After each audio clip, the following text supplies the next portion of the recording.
ditelepon lagi lah sama tamu yang meninggal di lantai 2. Merinding banget gitu. Cuma dalam gue cuma bilang, "Mbak, tolong jangan ganggu saya di sini cuma pengen kerja," gue bilang. Dan boleh nggak Ron, teman-teman yang penasaran ngeliat telapak tangan lu kan katanya agak beda ya. Boleh. Gini aja kali gini nih. Oke. Biar nanti di zoom aja. Kelihatan nggak coba?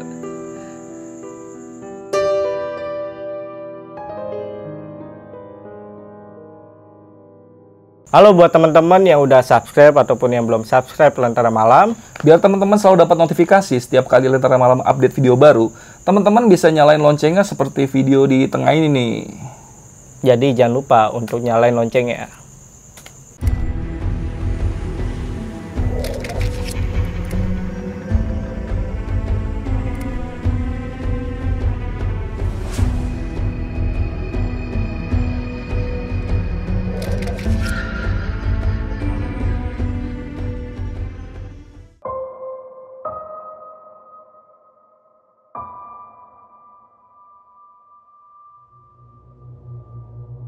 Kebetulan jam 3 pulang, gue mau gercep, gue ganti baju, gue langsung samperin tuh tukang sate. Gue bilang, "Pak, bisa ceritain nggak Murni itu siapa sih, Pak?"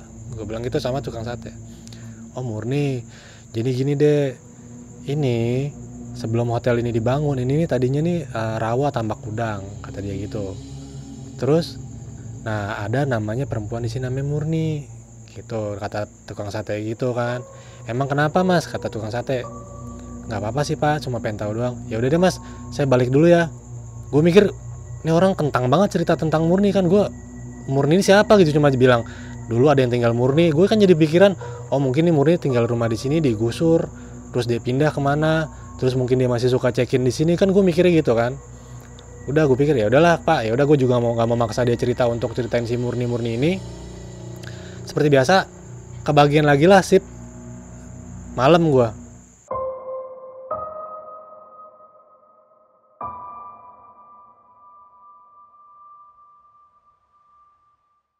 Hal-hal yang gue malas sebenarnya sampai gue waktu itu, udahlah gue resign aja. Kalau gue tiap malam gue dikerjain kayak gue resign, gue pikir gitu kan.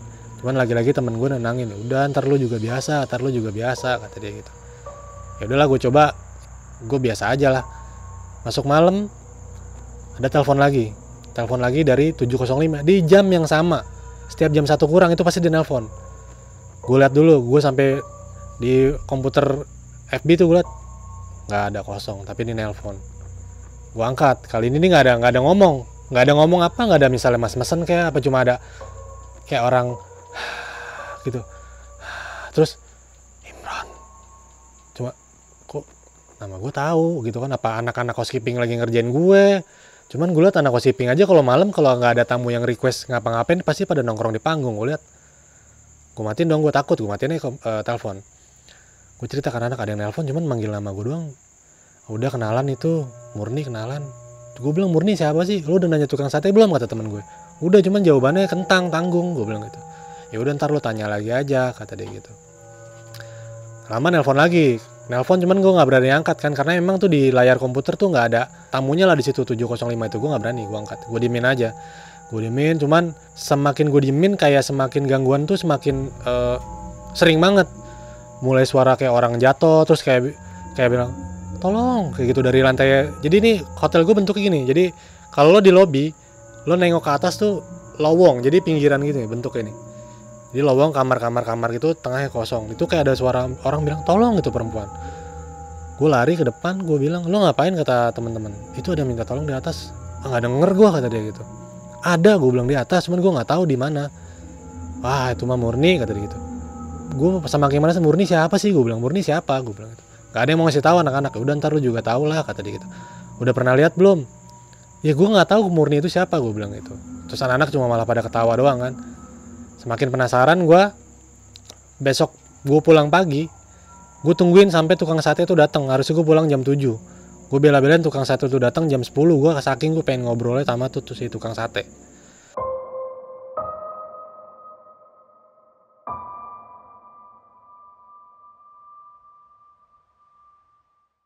Gue tanya lagi, "Pak, boleh tahu nggak Murni itu siapa sih?" Gue bilang gitu ke tukang sate. "Nanti aja deh Mas ceritanya. Saya mau jualan dulu katanya. Enggak, saya penasaran Pak, gue bilang gitu kan. Saya penasaran, Murni ini siapa? Kan Bapak bilang dulu tinggal di sini Murni. Terus Bapak itu akhirnya cerita lah, dulu di Tambak Udang ini ada rawa ini tambak udang, kemudian ada pohon. Nah, si Murni ini adalah salah satu perempuan yang gantung diri di pohon ini.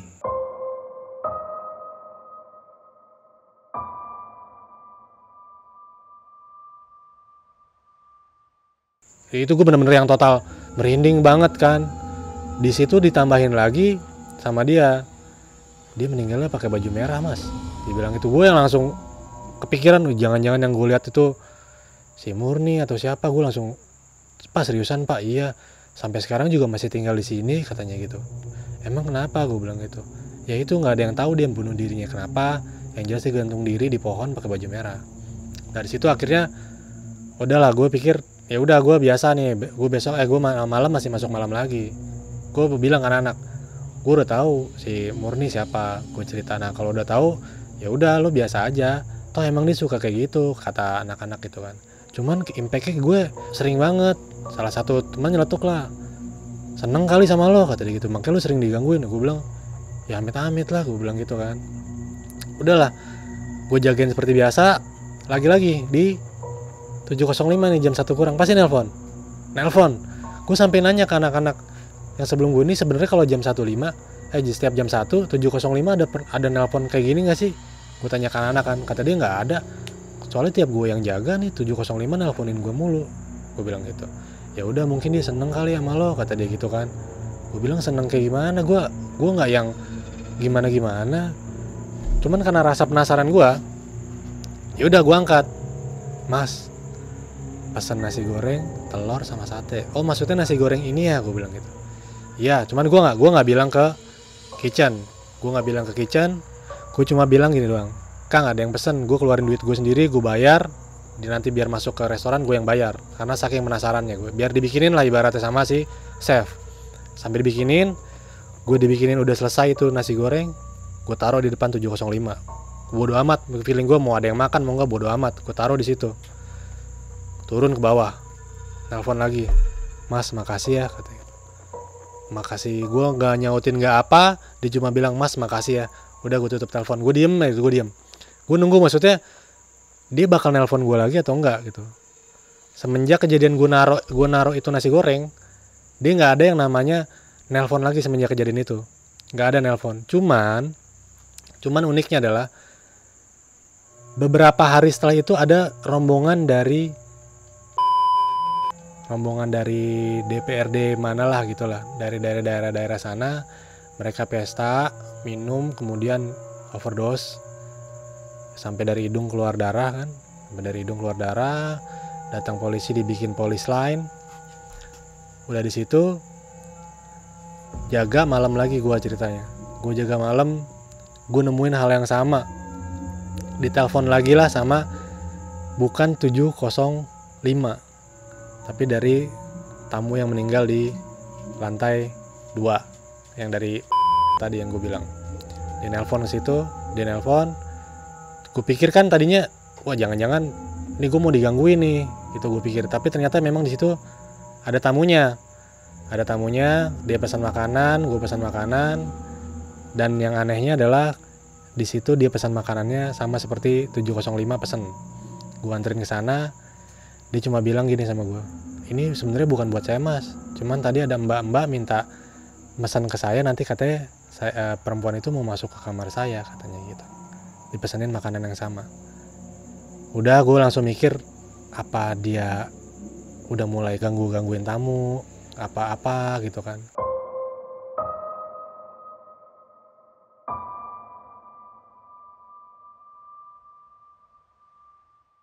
Dan akhirnya tuh sekitar jam 2 lewat dari 7.05 nih nelpon.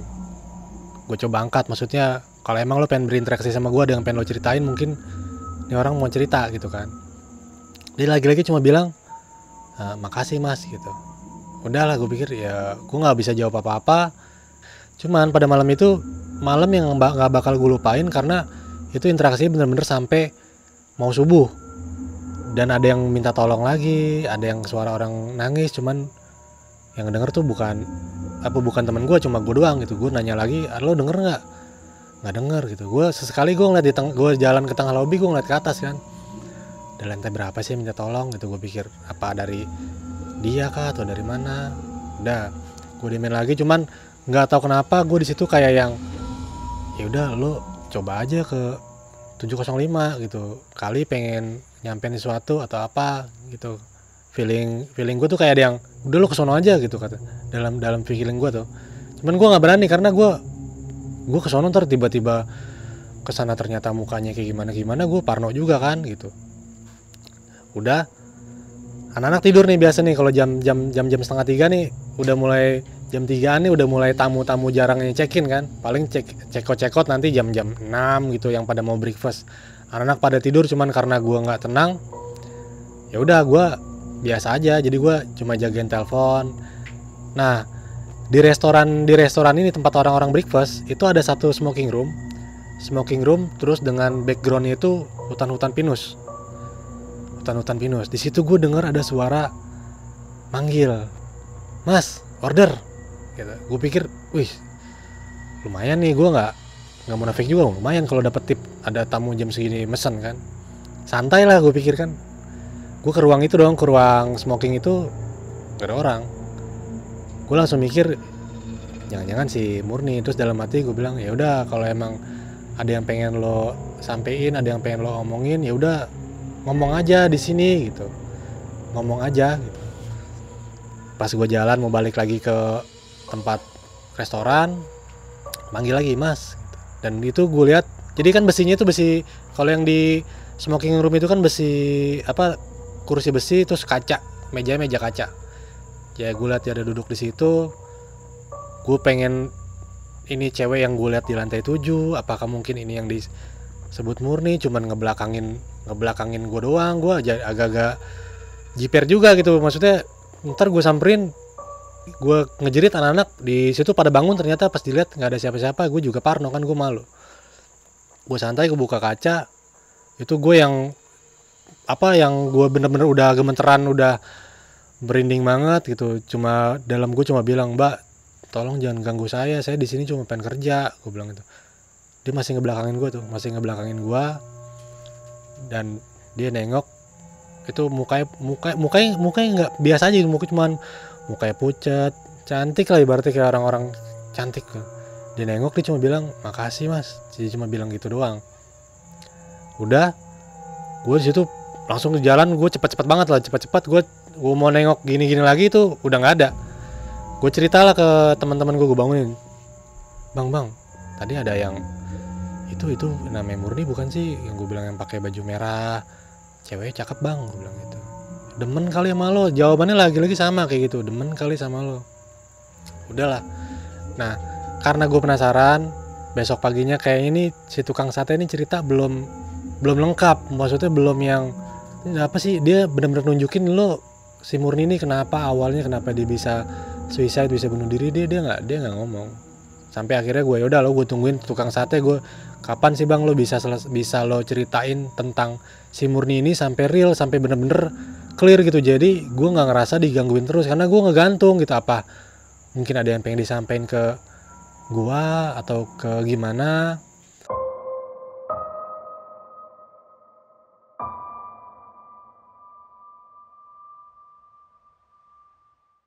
Nah jadi kita gue tanya ke tukang sate, untuk masalah bunuh dirinya sendiri dia nggak tahu pastinya kenapa. Cuman yang jelas dia di situ memang sering mainnya di situ dan sering pesen sate sama si bapak tersebut, sama bapak tukang sate ini. Sampai sekarang mungkin masih ada, cuman setahu gue yang tukang rujaknya nggak ada, karena gue udah nggak kerja di hotel itu kan.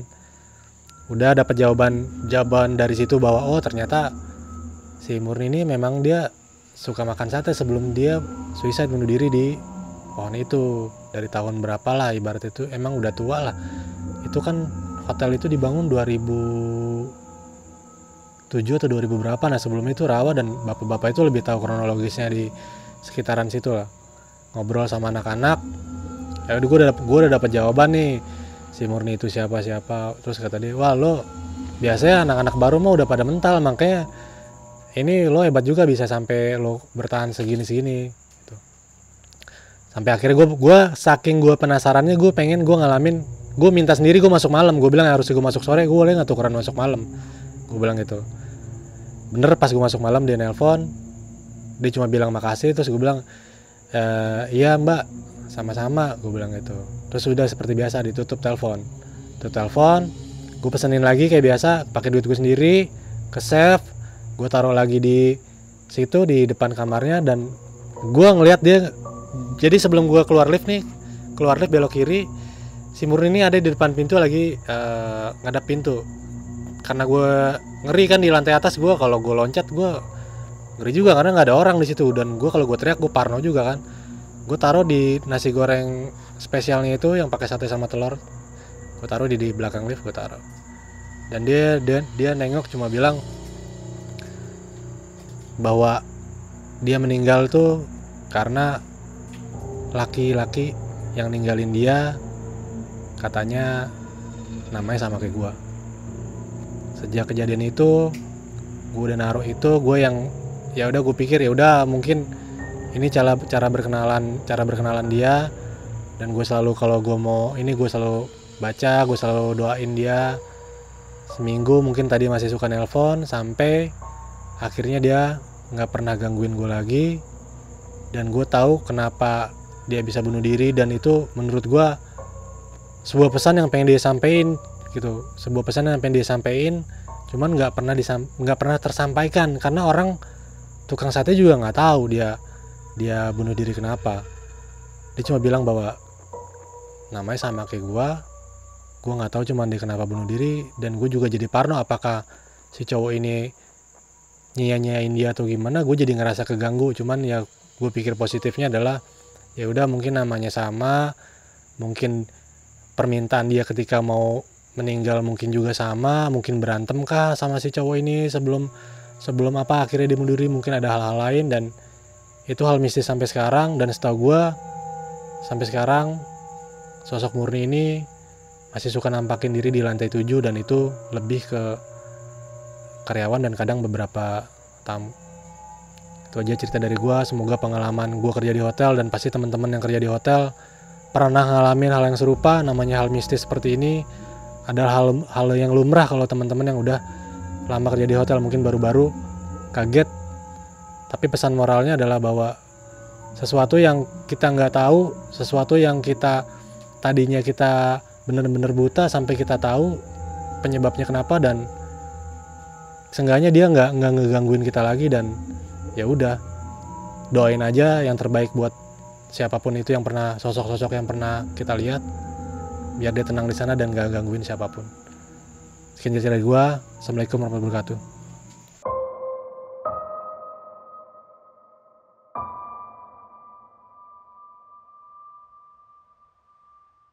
Halo buat teman-teman yang udah subscribe ataupun yang belum subscribe Lentera Malam. Biar teman-teman selalu dapat notifikasi setiap kali Lentera Malam update video baru, teman-teman bisa nyalain loncengnya seperti video di tengah ini nih. Jadi jangan lupa untuk nyalain loncengnya. Oke, itu tadi cerita dari Bang Imron yang serem banget nih Bang. Makasih banget nih udah share cerita seserem itu di Lentera Malam nih. Siap. Dan buat teman-teman coba cek di jendela, mungkin ada Murni di situ. Karena sosok tokoh utama di cerita lu ini Murni ini. Murni. Ya?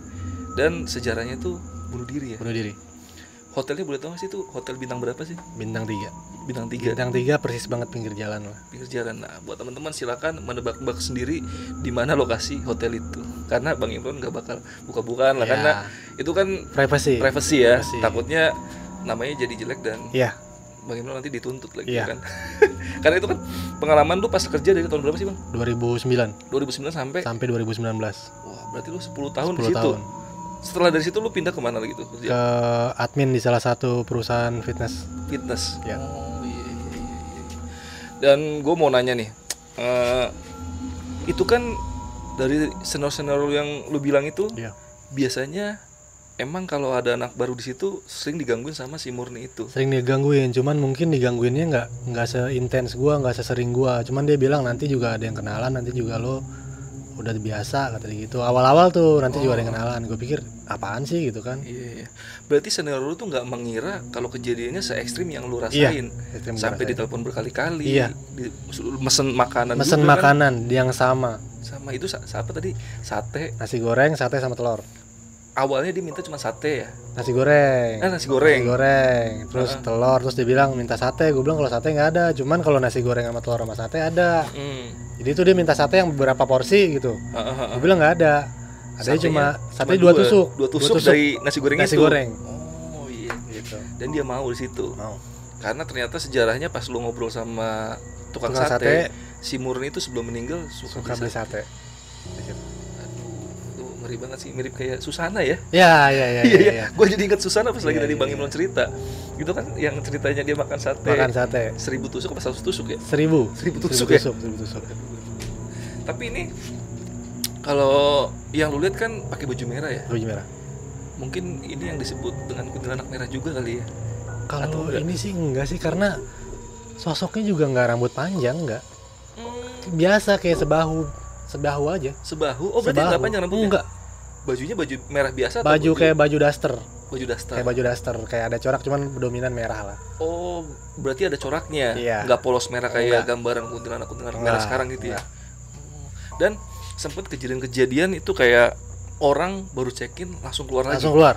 Karena ngelihat ada cewek Sisiran. Itu ciri-ciri mirip kayak Murni nggak? Dia nggak bilang, cuman dia bilang ada cewek sisiran di depan meja rias, atau ada orang mandi suara air pas dibuka nggak ada. Itu aja, rata-rata itu. Oh, tapi nggak nyebutin itu pakai baju merah atau Nggak. rambut pendek gitu. Nggak Nggak nyebutin nyebutin. ciri-ciri yang sesuai si Murni Nggak ya. nyebutin. Cuman ada cewek sisiran aja ya. Iya.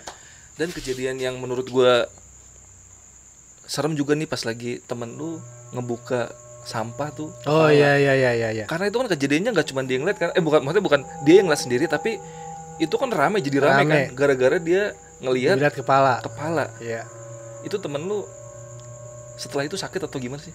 Enggak. Tapi dari raut wajahnya pas dia cerita kalau ada kepala itu meyakinkan Itu banget. panik banget karena dia lari sampai ngedorong pintu. Oh. Sampai kayak orang mau kepleset masih ada kepala, kan gue langsung mikir wah jangan-jangan ada kasus pembunuhan mutilasi atau apa kan gitu. Sampai panggil security juga Security kan. gue panggil. Waduh gila. Dan ternyata pas dibuka sampahnya kayak apa sih? Sampah biasa, Sampah sampah gimana sih ya? Campur aduk gitu. Tumpukan sampah lah, biasa orang habis makan di kuel dibuang gitu kan. Itu nama temen lu siapa? Oji. Ya? Oji Oji itu masih kerja nggak di situ? enggak, dia malah cabut duluan sebelum gua. Lebih dulu daripada lu. Iya. Dia pernah nggak cerita-cerita pengalaman mistisnya pas lagi kerja di situ? Selain kepala itu pernah nggak? Itu doang, dia bilang ada yang lebih sering tuh ada suara orang jatuh, dia bilang kayak ada suara orang jatuh gitu doang, kayak ada blek gitu. Dia cuma gitu doang. Berarti hal mistis yang sering dialamin sama pegawai-pegawai situ biasanya yang jatuh-jatuh itu Jatuh suara sama gelas beradu. gelas beradu. Jarang ada yang ngalamin sama kayak elu. Jarang yang Sampai ditelepon. ngelihat sosoknya di Iya, telepon. ditelepon. Dan yang kata pas lagi kejadian apa namanya kabel kongslet ya? Ya. Kabel kongslet itu kan. Nah, itu tamu ngeliat tuh. Tamu ngeliat. Tamu ngeliat, dia ngasih tahu gua, ngasih tahu ke resepsion itu ada tamu di atas perempuan, saya suruh turun nggak mau malah belok ke belakang gitu. Dan pas lagi lu ke atas bertiga, lu Security sama tamu tersebut. Ya. Di situ lu ngeliat. Gua ngeliat. Tamu itu udah nggak ngeliat. Nggak ngeliat, gua bilang itu tuh namanya. Nggak ada orang, katanya nggak ada orang. Udah kamu turun aja deh daripada gangguin, katanya gitu. Udah gua turun. Posisi lu ngeliatnya itu dia lagi ngapain sih? Lagi jalan. Jadi ini kan ini lift nih. Jadi kalau gua kelar lift, kalau mau ke 705 ke sini dulu, terus belok kiri, belok kanan. Pas gua baru belok kiri, jadi dia pas lagi mau jalan ke koridor kanan. Oh, mau ke koridor tempat 705. 705 di pojok. Oh iya, dan ngeliat cuma lu doang. Punya gua dong. Akhirnya lu diomelin dan suruh turun ya. Iya. Karena turun. bikin rusuh aja Iya, di situ ya turun mikirnya. kamu turun, kata dia gitu. Itu ternyata kenapa sih kongsletnya itu? Tahu nggak tuh? Itu kalau nggak salah dari, jadi kayak ada gardu, kayak bukan gardu, siapa sih namanya, kayak yang ada hijau, lampu-lampu hijau, merah, kuning itu loh, biasa dalam itu kabel-kabel tuh. Iya, yang kayak generator gitu ya. Iya, Di situ dari konslet. situ konslet. Tapi nggak nyampe kebakaran lah ya. Enggak. Itu Cuma asap, kepulan asap gitu, ret gitu. Itu di lantai 7 doang apa semua lantai? Enggak, itu sebenarnya di lantai 6, 7, 8. Jadi asap, jadi bukan di lantai 7, asapnya yang ke lantai atas. Oh iya. Asapnya yang ke lantai atas. Lantai 7 itu paling atas. Lantai 8. Lantai 8. Lantai 9 itu balkon kosong, tempat toren. Oh iya. Nah, kan gue agak ada yang nggak terjawab nih sama tukang sate itu. Iya. Kan lu digangguin sama kamar 705 terus 705. ya. Itu ada nggak sih apa kaitannya 705 itu dengan Murni? Sampai sekarang gue nggak pernah tahu kaitan 705 sama Murni itu apa. Tapi yang jelas kalau nelpon itu selalu 705. Selalu 705. Selalu 705. Tapi kamar itu dibuka seperti biasa, maksudnya? Seperti biasa. Nggak dispesialin kayak Enggak. di apa?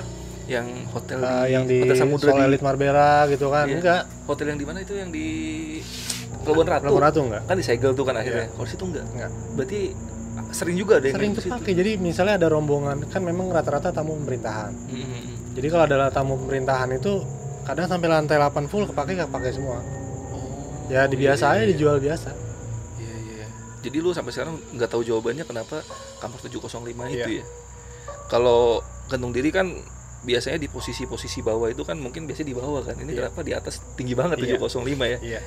Tapi ya intinya Murni itu ya meninggal karena bunuh diri ya. Iya, cuman feeling gua kenapa di 705 karena itu kamar paling pojok yang nggak kena matahari, bukan nggak kena matahari sih, redup lah di situ. Itu lantai 7 lantai 8 itu baru selesai dibangun karena tadi dibuka cuma lantai 1 sampai lantai 5. Terus 6 7 8 tuh menyusul. Karena lama tuh udah jadi, lama belum diisi furniture, belum apa, lama kosong lah, nggak dikasih penerangan. Iya. Gedungnya itu bangunan baru tapi desain lama. Desainnya klasik lama. Desain klasik. Yang gue heran sampai sekarang adalah satu cermin besar yang itu sebenarnya nggak ada fungsi. Itu taruh di tembok. Jadi lo masuk ada tangga melingkar gitu. Nah ibaratnya gini nih. Itu di atas itu cermin gede banget. Jadi orang mau ngaca juga nggak bisa, mau ngapain gitu. Oh, kacanya jadi kayak gede tapi nggak berguna. Nggak gitu. berguna. Ketutupan. Terus lampu itu lampu lampu model zaman Belanda di tengah-tengah digantung itu tiap lantai. Oh iya. Buat penerangan tangga itu. Kalau biasanya kaca itu ditaruh di belakang resepsionis sih masih wajar. Ya. Karena biasanya kalau feng shui Chinese tuh Iya. buat menolak bala lah, Iya. menolak yang hal-hal negatif. Iya. Tapi itu posisinya nggak strategis. Iya benar. Dan itu nggak menurut gua buat apa fungsinya nggak jelas juga. Nggak ada jawabannya sampai sekarang. Nggak ada. Dan gua masih bingung itu kenapa ada kaca ditaruh situ buat apa, gua nggak ngerti. Dan yang paling menegangkan kenapa Murni meninggal itu dia bunuh diri dan karena Namanya sama. pacarnya ya. Iya. Pacarnya namanya Imron juga sama kayak lu. Iya. Waduh, makanya mungkin lu teror. Di Iya. situ yang kerja namanya Imron lu doang. Nama gua doang Imron. Pantesan kayak yang diincar lu doang kayaknya. Iya. Karena mungkin gua anak baru, terus juga mungkin gua yang orangnya apa sih yang kayak contoh lantai 8 ya lantai 7 pertama dapat orderan kan gue emang biasa aja, gue nggak ngerasain takut apa jiper ya, gue biasa karena gue niat gue kerja kan, gue pikir udah gue nganterin cuman nggak ada orang di situ. Dan gangguan itu mulai mereda setelah lu punya inisiatif buat beliin makanan Gue bayar pakai duit gue sendiri, dan lu taruh cuma di gue depan taruh kamar depan ke pintu kamar, ya? Itu lu taruh di bawah gitu? di bawah depan pintu. Itu ada yang makan nggak? Nggak ada, sampai pagi nggak ada yang makan. Sampai pagi nggak ada yang Nggak ada yang makan sampai besokannya, sampai gue anak pagi clear up kan, ada clear up tuh biasa kalau habis makan tamu wajib lah clear up muter tiap lantai. Nanya, ini nggak ada yang makan nih, tahu di depan 705 gitu, dicek di apa gas list nggak ada. Cuman anak nanya, gue cuma biar kan dilihat tuh order by siapa, lu ini order siapa lo taruh di situ gitu. Ngapain terus ya ada yang pesan, gue bilang gitu aja. Dan gangguannya mulai mereda ya. Iya. Dan satu lagi pas di smoking room. Ya, smoking room. Itu bener-bener lu ditampakin dia duduk. dia. Iya, duduk. Sosoknya dia itu madep belakang. Ngebelakangin gua. Awalnya ngebelakangin. Terus dia nengok bilang makasih. Lu samperin dan dia ngomong Iya, bilang makasih. Itu gue yang udah buka pintu kan tuh pintu kaca tuh smoking room. Itu gue yang udah wah merinding banget lah gitu. Gue beraniin aja. Cuman kalau gue pikir kan ya mungkin ada sesuatu yang pengen disampaikan, gue nggak tahu. Ya udah gue beraniin aja. Iya. Dan jawabannya itu yang bunuh diri itu keluar dari mulutnya Mirna sendiri ya. Iya. Bunuh diri yang gara-gara cowoknya itu. Gara-gara cowoknya. Tukang sate itu pun nggak tahu ya. Nggak tahu. Dia cuma bilang taunya bunuh diri di pohon gitu loh. Iya. Teman-teman lu yang lain nggak tahu juga sejarah. Nggak tahu. Berarti bener-bener lu doang yang tahu sejarah Murni itu. Iya. Gila sih emang. Itu ibaratnya interaksi yang ibaratnya face to face dan Iya. lu bener-bener ngeliat sosoknya gitu. Iya. Udah kayak orang beneran gitu. Beneran kayak orang, cuma enggak kan kalau orang mungkin cerita yang rambutnya panjang acak-acak, ini enggak, bener-bener lo pakai daster merah yang kayak ada corak-corak dikit, rambut segini sebahu, kayak orang biasa aja. Iya. Jadi nggak ada yang tampakin gue. Kan tadi gue sempet mikir negatif nih, kalau dia nengok gue takut mukanya kayak gimana, ini enggak, Biasa aja. biasa. Tapi agak pucet ya. Iya, Agak pucet. agak pucet, cantik, Cantik mukanya. cantik. Lu masih ingat nggak mukanya sampai sekarang? Masih, Masih ingat. masih. Kalau ketemu di Masih. jalan gimana? Aduh, amit amit. Jangan udah. Dan ini kalau gue pikir-pikir sih, mungkin lu punya kayak kelebihan gitu kali ya. Seperti yang lu cerita di awal, lu pertama kali cerita di sini tentang ojek gaib itu. Ojek gaib. Lu boleh cerita sedikit nggak? Kenapa lu bisa sesensitif ini sih? Ya sebenarnya gini sih. Jadi bisa dibilang buyut. Jadi tuh buyut gue pernah denger buyut gue tuh ngomong ke kakek bokap, gue sambil tidur kedenger sekilas. Itu si Imron dijagain tuh dia garis tangannya beda. Gue cuma taunya gitu doang. Iya. Cuma tahu gitu doang. Terus pas semakin kesini gue juga nggak yang apa kayak orang-orang mungkin kan yang bisa kata orang tuh indigo. Enggak, gue enggak, cuma bisa kadang kalau lagi ngerasain ya gue ngerasain, kalau enggak ya enggak, biasa aja. Berarti lu ngeliatnya nggak setiap saat ya? Enggak. Cuman kadang-kadang lu bisa. Kadang gue cuma ngerasain, misalnya kayak gue ke tempat baru nih, Mm-mm. terus gue ngerasa yang kayak tadi waktu gue datang ke sini, gue kan katanya masuk aja ke dalam. Mm-mm. Gue masuk ke dalam, gue nggak ngeliat di sebelah kiri gue apa, cuman gue bilang tadi sama salah satu, gue bilang itu ada kayu malang ya, Kayu malang. kayu yang malangin jalan. Heeh. Terus kata dia bener di dalam situ ada kayu yang malangin jalan. Padahal gue nggak ngeliat, gue cuma bilang itu ada kayu malang di sebelah kanan gue, itu yang pressure-nya tuh sebelah. Jadi kalau lo masuk sebelah kanan tuh pressure yang panas gitu loh. Iya, jadi lu bisa ngerasain kayak gitu Iya. ya.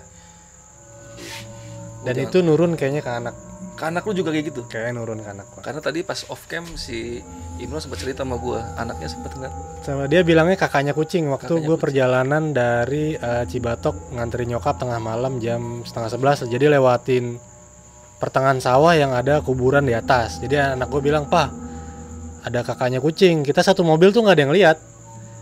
Kakek kucing apa? Kecil. Enggak sebesar ini, jadi sekap mobil lah. Gue kasih unjuk di Google dong, ini kucingnya ini bukan. Terus gue pikir jangan-jangan macan. Gue kasih unjuk ini. Iya ini gitu. Oh berarti dia ngeliat harimau. Iya. Dia ngeliat harimaunya lagi ngapain sih katanya? Cuma dia nyebrang doang, terus nengok sebentar terus nyebrangin lagi ke arah yang kuburan itu, Kuburan tua kuburan di gitu atas ya? itu ya. Oh. Jadi kuburannya banyak. Kuburannya banyak di sini. Kuburannya banyak. Dan boleh nggak Ron? Teman-teman yang penasaran ngeliat telapak tangan lu kan katanya Oh. agak beda ya. Boleh. Gini aja kali gini nih. Oke. Biar nanti di zoom aja. Kelihatan nggak coba? Yaudah buat teman-teman kalau yang ngerti tentang garis tangan boleh komen di bawah lah. Tangan Imron itu kenapa bisa kayak gitu? Karena bentuknya aneh ya, nggak kayak biasa-biasanya Iya, ya. kalau orang tebelah gue cuma lurus garis aja sampai Lurus ke pinggir. garis. Sampai ke pinggir, bener-bener ke pinggir gitu ke sini. Iya. Aneh banget sih itu, jarang banget yang punya garis tangan kayak gitu. Karena biasanya rata-rata kan kayak gini doang kan, biasa bentuk, aja kan. bentuk M apa Iya. gitu kan. Thank you banget nih Imron, sekali lagi lu udah cerita di Lentera Malam dan ceritanya seru banget nih. Siap. Dan gue ingetin lagi buat teman-teman, IG-nya Bang Imron apa tadi? @bongbastardos. Oke, nanti gue taruh di deskripsi, teman-teman follow dan ngobrol-ngobrol aja sama Bang Imron ya kan. Yaudah, gue izin pamit, gue Adi dari Lentera Malam, Bang Imron, bye.